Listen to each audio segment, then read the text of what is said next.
Study IQ IAS, अब तैयारी हुई अफोर्डेबल।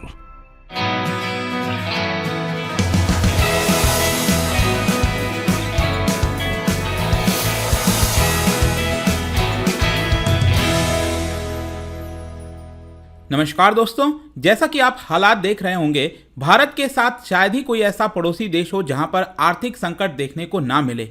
और बांग्लादेश का भी सिचुएशन कुछ उसी प्रकार से आपको देखने को मिलेगा। रिसेंटली कुछ खबरें आई थी जो मैं आपको वीडियो में बताऊंगा, लेकिन यहां पर आप देख सकते हो अब बांग्लादेश जो है वो फास्ट ट्रैक करना चाहता है भारत के साथ एक फ्री ट्रेड एग्रीमेंट। ये आप देख सकते हो, Bangladesh keen to accelerate CEPA का मतलब है comprehensive economic partnership agreement talks with India as it confronts economic headwinds. तो इसको डिटेल से समझेंगे। हमारे लिए जानना जरूरी यह है कि भारत और बांग्लादेश में किस तरह का ट्रेड होता है, कितना ट्रेड होता है, क्या ये भारत के फेवर में है, बांग्लादेश के फेवर में है, ये सब कुछ मैं आपको इसके अंदर बताऊंगा। काफी कुछ जानने को है, लेकिन उसके पहले ध्यान रखिएगा दोस्तों, यूपीएससी का जो फाउंडेशन बैच है इसके अंदर आज एडमिशन लेने की आखिरी डेट है 8 अगस्त। आज आप इसके अंदर एडमिशन ले सकते हैं। Use the code Ankit live, ताकि सिर्फ 19,000 में ये आपको कोर्स मिलेगा। और इसके अंदर जैसा कि आपको पता है लाइव क्लासेस दिए जाते हैं, जिसके अंदर 900+ आवर्स ऑफ टीचिंग आपको कराई जाएगी। MCQ हो गया, daily current affairs, prelim test series, crash course, सभी कुछ इंक्लूडेड है। और साथ में यहाँ पर आंसर राइटिंग प्रैक्टिस कराया जाता है ताकि आपका मेंस भी अच्छे से निकल सके। और इसके अलावा हम आपको एक मेंटर देते हैं, मतलब कि कोई भी प्रॉब्लम हो, कभी भी कुछ भी, तो आप अपने मेंटर से सलाह ले सकते हैं, पूछ सकते हैं। और सोचिए, इतने अफोर्डेबल रेट्स पर स्टडी IQ ये एजुकेशन प्रोवाइड करने की कोशिश कर रहा है। इसके अलावा आपके लिए ऑप्शनल के भी चॉइसेस हैं, जैसे पॉलिटिकल साइंस हो गया, ज्योग्राफी हो गया, ये भी आप ले सकते हैं यहाँ पर हमारे ऐप और वेबसाइट पर। And again use the same code Ankit live, ताकि आपको मैक्सिमम डिस्काउंट मिले। और अगर आप MCQs अटेम्प्ट करना चाहते हैं तो मेरे इंस्टा पेज पर जाइए, वहां पर स्टोरीज में जितने भी MCQs हैं उसको आप अटेम्प्ट कर पाएंगे। चलिए शुरुआत करते हैं। सबसे पहले देखते हैं एग्जैक्टली हो क्या रहा है। देखिए, बांग्लादेश सरकार जो है वो बहुत ज्यादा अब चाहती है कि भारत के साथ एक ट्रेड एग्रीमेंट हो। अब देखो, ट्रेड एग्रीमेंट कई प्रकार के होते हैं, फ्री ट्रेड एग्रीमेंट, CEPA। तो यहां पर हम बात कर रहे हैं कॉम्प्रिहेंसिव इकोनॉमिक पार्टनरशिप एग्रीमेंट, मतलब एक ऐसा ट्रेड एग्रीमेंट जो कि काफी ब्रॉड होगा, जिसके अंदर इन्वेस्टमेंट से लेकर सर्विसेज से लेकर बहुत सारी चीजें आएंगी। वो बांग्लादेश भारत के साथ यहां पर चाहता है।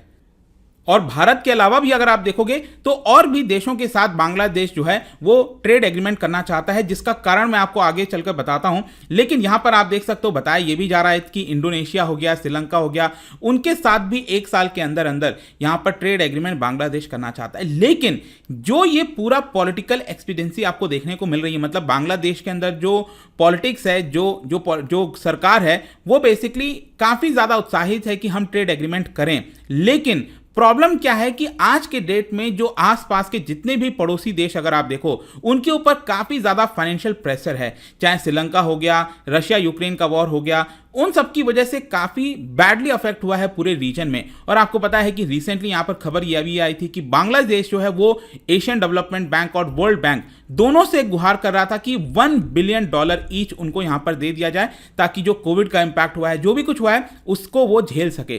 तो ये भी एक आप कारण कह सकते हो जिसकी वजह से बांग्लादेश जो है वो फ्री ट्रेड एग्रीमेंट की तरफ बढ़ना चाहता है, ताकि यहां पर ज्यादा ट्रेड होगा, ज्यादा इनकम होगी सरकार की, और इससे वो उभर पाएंगे चीजों पर। लेकिन क्वेश्चन ये है कि आखिरकार भारत के साथ ये अर्जेंसी क्यों दिखाई जा रही है, क्यों ट्रेड डील बांग्लादेश भारत के साथ तुरंत करना चाहता है। देखो, 25 जुलाई को एक्चुअली क्या हुआ कि बांग्लादेश के अंदर जो मीडिया है उन्होंने रिपोर्ट किया कि जो बांग्लादेश के ऑफिशियल्स हैं, देश के अंदर जो अलग अलग मिनिस्ट्री है बांग्लादेश की, जैसे foreign, labour, commerce, home affairs, इन सबके द्वारा एक मीटिंग कराया गया था। और इस मीटिंग के अंदर यहां पर डिस्कस किया गया कि किस तरह से भारत के साथ जो ट्रेड एग्रीमेंट है, कॉम्प्रिहेंसिव इकोनॉमिक पार्टनरशिप एग्रीमेंट, वो नेगोशिएट ये लोग कर सकते हैं। तो CEPA framework will not just be limited to free trade. मैं आपसे कह रहा हूं, CEPA काफी ब्रॉड होता है। इसके अंदर जो गुड्स का एक्सचेंज होता है वो तो होता ही है, गुड्स का इंपोर्ट एक्सपोर्ट वो तो इंक्लूड होता ही है कि टैरिफ कम करना है, क्या करना है। लेकिन इसके अलावा जो इंपॉर्टेंट चीज है वो ये है फॉरेन इन्वेस्टमेंट फैसिलिटेशन, मतलब कि कहीं ना कहीं बांग्लादेश अब ये चाहता है कि भारत के जो कंपनीज हैं, भारत के जो लोग हैं, वो बांग्लादेश के अंदर डायरेक्टली निवेश करें बड़ी मात्रा में। इसके अलावा एम्प्लॉयमेंट को लेकर क्या किया जाएगा, ये सब चीज इस CEPA के अंदर इंक्लूड हो, ऐसा बांग्लादेश के जो ऑफिशियल्स हैं उनके द्वारा अभी रिसेंटली डिस्कस हुआ था। और इसी को देखते हुए मैं आपको एक और इंपॉर्टेंट चीज बताता हूं कि जैसे हमारे देश के अंदर पार्लियामेंट है, कोई भी कानून लाना होता है तो पास कराना पड़ता है पार्लियामेंट से। तो बांग्लादेश की सरकार ने अभी रिसेंटली एक कानून लाया है। इस कानून के तहत उन्होंने अलाउ कर दिया है कि अगर बांग्लादेश की सरकार चाहती है फ्री ट्रेड एग्रीमेंट करना, प्रेफरेंशियल ट्रेड एग्रीमेंट करना, सीईपीए करना किसी भी देश के साथ, पोटेंशियल पार्टनर के साथ, तो वो बांग्लादेश की सरकार कर सकती है। मतलब उन्होंने कानून भी पास कर दिया है कि जब चाहे बांग्लादेश की सरकार किसी दूसरे देश के साथ यहां पर एग्रीमेंट साइन कर सकता है। और इसका एक जो मेन कारण मैं आपको बताऊं वो ये है कि पिछले साल, आई डोंट नो आप में से कितने लोगों को याद होगा कि नहीं, लेकिन नवंबर 2021 के महीने में यूनाइटेड नेशंस ने अप्रूव कर दिया था कि अगले 5 साल के अंदर बांग्लादेश का जो स्टेटस है वो लीस्ट डेवलप्ड कंट्री से हटकर डेवलपिंग कंट्री हो जाएगा। अब क्या होता है कि आपने सुना होगा कि अलग अलग जो कंट्रीज होती हैं उनको अलग अलग हिस्से में बांटा जाता है। जैसे लीस्ट डेवलप्ड कंट्रीज जो कि बहुत ज़्यादा कमजोर हैं, पुअर कंट्रीज हैं, उसके बाद डेवलपिंग कंट्रीज और उसके बाद डेवलप्ड कंट्रीज आता है। तो डेवलप्ड कंट्रीज तो चलो ठीक है, इनके पास काफ़ी पैसा है, जो पर कैपिटा इनकम है काफ़ी ज़्यादा होती है। डेवलपिंग कंट्रीज जैसे भारत हो गया, राइट, कि अभी हम डेवलप कर रहे हैं और डेवलप की तरफ बढ़ने की कोशिश कर रहे हैं। लेकिन लीस्ट डेवलप्ड कंट्रीज, इन ये जो कंट्रीज होती हैं, इसके अंदर जो कंट्रीज होती हैं उनको बहुत सारे बेनिफिट्स मिलता है। जैसे डेवलप्ड कंट्रीज और डेवलपिंग कंट्रीज, इनके जो गुड्स हैं उनको, उनके ऊपर जो टैरिफ लगता है उसको कम कर देते हैं, हटा देते हैं, ताकि ये थोड़ा सा उभर सकें। मतलब जो गुड्स ये प्रोड्यूस कर रहे हैं उनके ऊपर कोई टैरिफ ना लगे। मतलब बहुत सारे बेनिफिट्स दिए जाते हैं। अब सोच के देखिए, अगले 5 साल के अंदर अगर बांग्लादेश लीस्ट डेवलप्ड कंट्रीज से हट जाएगा और डेवलपिंग कंट्रीज में आ जाएगा तो इसको जो बेनिफिट मिलता था वो नहीं मिल पाएगा। और इसी को देखते हुए बांग्लादेश अब चाहता है कि भारत और बाकी के जैसे देशों के साथ यहां पर वो ट्रेड एग्रीमेंट पहले से ही कर ले ताकि उसके इकोनॉमी के ऊपर इंपैक्ट ना आए। तो अब क्वेश्चन ये है कि आखिरकार भारत के साथ जो ट्रेड एग्रीमेंट है ये कब स्टार्ट हुआ, मतलब इसको लेकर बातचीत कब हुई, इसको लेकर अभी प्रेजेंट में स्टेटस क्या है वो हम थोड़ा देख लेते हैं। देखो, सबसे पहले बताया जा रहा है कि 2018 में भारत और बांग्लादेश के बीच में सीईपीए, इसको लेकर डिस्कशन स्टार्ट हुआ था। और ये जो डिस्कशन है वो 1 से 4 मार्च के बीच में 2018 में किया गया था न्यू दिल्ली में, जिसमें हाई लेवल मीटिंग हुई थी। जो बड़े बड़े ऑफिशियल्स हैं वो यहां पर बैठे थे। और उसके पहले भी अगर आप देखोगे एक ज्वाइंट स्टडी ग्रुप बैठाया गया था दोनों देश के बीच में कि क्या यहां पर सीईपीए फीजिबल है कि नहीं है। मतलब कि अगर भारत बांग्लादेश कोई ट्रेड एग्रीमेंट करते हैं तो क्या वो फीजिबल होगा कि नहीं दोनों देश के लिए, इसको लेकर स्टडी किया गया था। फिर अगले ही महीने बांग्लादेश के जो कॉमर्स मिनिस्टर हैं टीपू मुंशी, वो भारत आए। न्यू दिल्ली के अंदर उन्होंने यहां पर अनाउंस किया कि हम चाहते हैं, बांग्लादेश चाहता है कि वो भारत के साथ ट्रेड एग्रीमेंट करे। लेकिन भारत ने उस समय उतना ज़्यादा उत्साह शायद नहीं दिखाया था। भारत की तरफ से जस्ट प्रतिक्रिया आई थी कि हाँ ठीक है, बांग्लादेश ने ऐसा बोला है, हम इसको लेकर स्टडी करेंगे। अब क्वेश्चन है कि भारत का पोजीशन ट्रेड एग्रीमेंट को लेकर क्या है बांग्लादेश के साथ। देखो, इसका मेन आपको सबूत जो है वो मिलेगा इसी साल 7 मार्च को। भारत के जो कॉमर्स और इंडस्ट्री मिनिस्टर हैं पीयूष गोयल साहब, उन्होंने यहां पर यह बोला कि सरकार का इंटेंशन है कि वो भी बांग्लादेश के साथ ट्रेड एग्रीमेंट करने के लिए रेडी है। जी हाँ, भारत की तरफ से जो मिनिस्टर साहब हैं उन्होंने ये बयान दिया था कि हम सीईपीए करने के लिए एडवांस चाहते हैं और हम चाहते हैं कि ये एग्रीमेंट हो। और इंडिया बेसिकली पुश करेगा ज़्यादा cooperation with Bangladesh in various sector, जैसे कि डिफेंस हो गया, फार्मास्यूटिकल, क्योंकि भारत के लिए अब इंपॉर्टेंट हो गया। आपको पता है कि भारत अब कोशिश कर रहा है कि जो डिफेंस गुड्स हैं वो हम एक्सपोर्ट करें। तो हमारी कोशिश ये रहेगी कि अगर हम बांग्लादेश के गुड्स को भारत खरीदता है, भारत मंगाता है सस्ते दाम पर, तो हम भी तो चाहेंगे कि डिफेंस के जो गुड्स हैं जिसमें हम आगे बढ़ना चाहते हैं वो भी ये लोग खरीदें। वैसे ही फार्मास्यूटिकल प्रोडक्शन आपको पता ही है कि काफ़ी बड़ी मात्रा में भारत प्रोड्यूस करता है, तो वो बांग्लादेश खरीदे और चाइना के पास बार बार ना भागे। एक इंपॉर्टेंट फैक्टर आपको ध्यान रखना है, अगर भारत बांग्लादेश को ऐसे ही छोड़ देगा अकेला, ऐसा अगर नहीं करता है, तो कहीं ना कहीं बांग्लादेश फिर दूसरा रास्ता तलाशेगा, वो चाइना की तरफ भागने की कोशिश करेगा।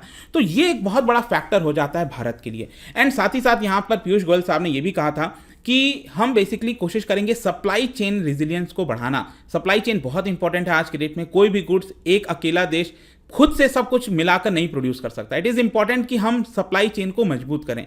तो बांग्लादेश और भारत भी एक इंपॉर्टेंट हिस्सा बन पाए। और स्पेशली जब हम भारत बांग्लादेश की बात करते हैं तो यहाँ पर टेक्सटाइल हो गया, जूट प्रोडक्ट्स हो गए, लेदर, फुटवेयर, इन सब में काफ़ी ज़्यादा स्कोप है, हम इसको बढ़ा सकते हैं। इसके अलावा भारत ने, आपको मैं बता दूं कि बांग्लादेश को, मतलब कि भारत ने अगर किसी देश को सबसे ज़्यादा क्रेडिट लाइन दिया है वो है बांग्लादेश, करीब $8 बिलियन का। जी हाँ, सबसे ज़्यादा हमने क्रेडिट लाइन दिया है बांग्लादेश को। अब इससे होता क्या है कि हम ये क्रेडिट लाइन देते हैं ताकि बांग्लादेश जब भी इसका इस्तेमाल करेगा तो वो भारत से कोई भी गुड्स जो है वो मंगा सकता है, इंपोर्ट करा सकता है इस क्रेडिट लाइन का इस्तेमाल करके। अब क्वेश्चन ये है कि भारत बांग्लादेश का ट्रेड कैसा है। देखो यहां पर मैं आपको बता दूं कि भारत के लिए अगर आप देखोगे ना तो 6th लार्जेस्ट ट्रेड पार्टनर है बांग्लादेश। मतलब कि जिन भी देशों के साथ ट्रेड करता है भारत, उसमें बांग्लादेश का नंबर 6वें नंबर पर आता है। जैसे 2020-21 का अगर मैं आपको आंकड़ा बताऊं तो भारत ने जो भी ट्रेड किया था बांग्लादेश के साथ, ट्रेड में क्या होता है, एक्सपोर्ट होता है, इंपोर्ट होता है। तो जाहिर सी बात है कि भारत ने जितना भी एक्सपोर्ट किया था उसमें से 3.3% एक्सपोर्ट हमने कहां किया था, बांग्लादेश में। तो ऑब्वियस सी बात है बांग्लादेश भी हमारे लिए एक्सपोर्ट के पर्सपेक्टिव से इंपॉर्टेंट हो जाता है। और हमने इंपोर्ट जितना भी कराया था पूरे विश्व से, उसमें से सिर्फ 0.3% जो है वो हमने बांग्लादेश से इंपोर्ट कराया। तो इंपोर्ट के मामले में अगर आप देखोगे तो हम बड़ी मात्रा में बांग्लादेश से कोई खास इंपोर्ट नहीं कराते हैं, लेकिन एक्सपोर्ट डेफिनेट सी बात है करते हैं।